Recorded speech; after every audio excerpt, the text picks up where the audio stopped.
There were more rowdy scenes in state parliament today as the government hit back at Labor's questions about who paid a legal bill for Health Minister David Davis. Mr Davis has now accused Labor of impersonating him to obtain confidential information. More from our state political reporter, Francis Bell.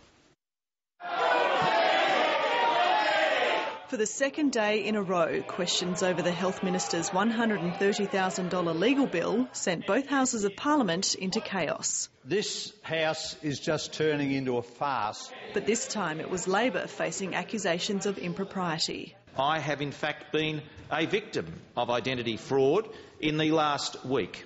David Davis claims a person pretending to be him called law firm Piper Alderman on Tuesday and asked for confidential details about his legal account. The firm represented him when he was sued for defamation by the former ALP State Secretary Stephen Newnham.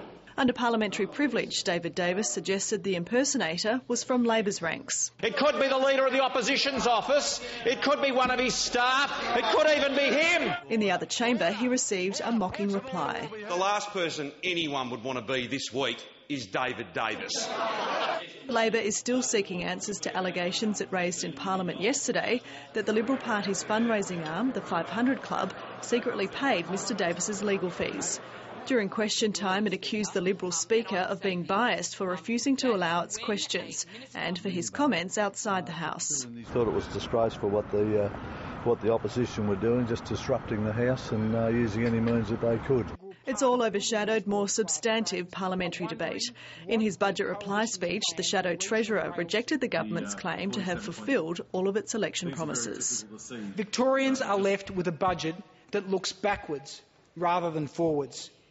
A budget that blames the previous government rather than outlines a plan for Victoria's future. The Treasurer can give his response when budget estimates begin tomorrow.